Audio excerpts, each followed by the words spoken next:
Well, good Tuesday afternoon to you from sunny Southern California. I am Dylan Ratigan, and we are thrilled to be out west, where we're about to launch our 30 Million Jobs Tour tomorrow in Silicon Valley. More details on that shortly, but we begin with the greedy bastard behavior that is behind the jobs crisis and the nightmare that is the U.S. housing market.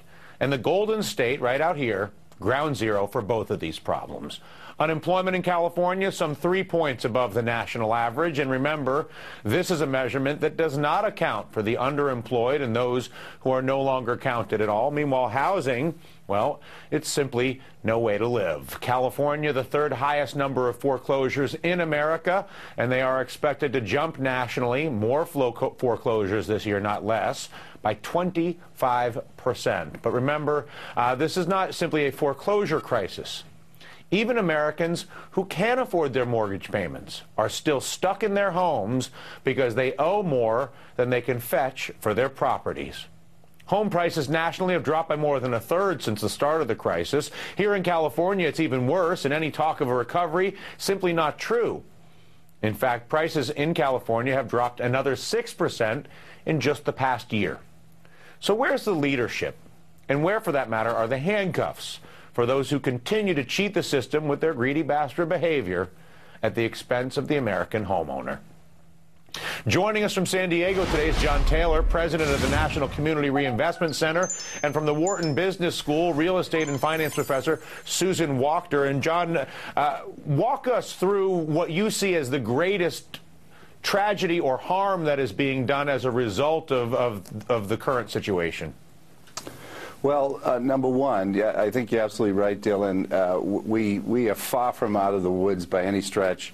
The number of foreclosures that are going to continue to happen here in the state of California, where we're both located today, but nationwide, is going to continue to grow. There's estimates of somewhere around 10 million more foreclosures.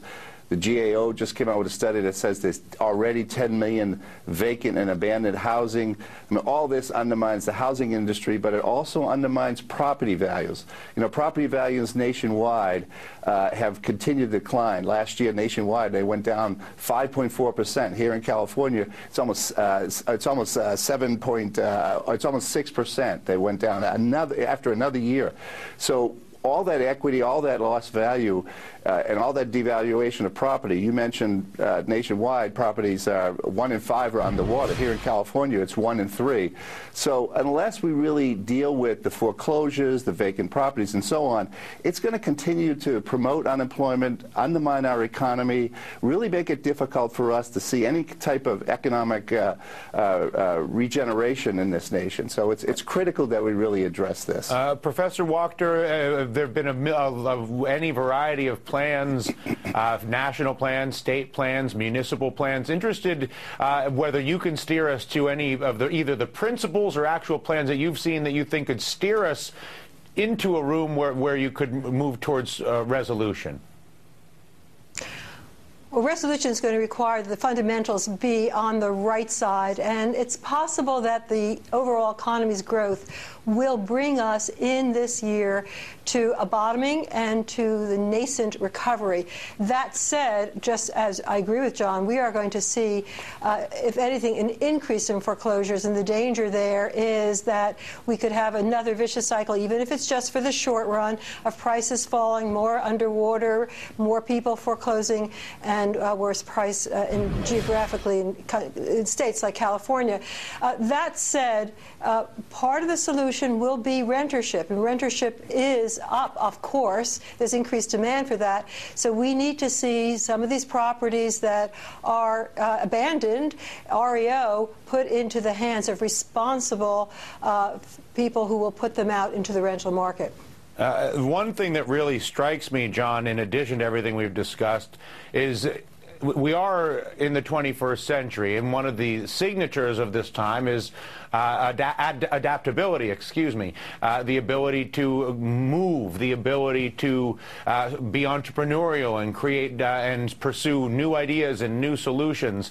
And I'm interested as to how big of a barrier forget whether you're being foreclosed on, and the next group of people that are simply unable to sell their house because it's worth less than what they paid for it. they can afford the mortgage. But how diminishing to the adaptive characteristics of our economy, which are so needed right now, is this sort of the housing trap right now? Yeah, I actually think that's you're hitting on what is a major challenge for us in this country.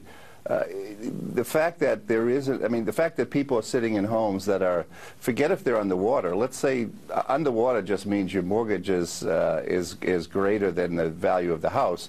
But let's say your mortgage has simply dropped $20,000, $30,000, $40,000. That's money that you would have used as a down payment for another house. It's money that you would have used to move. It's money that you would have used perhaps to start a business, send a child to college, for all the reasons that a lot of people would have done, to make home improvements.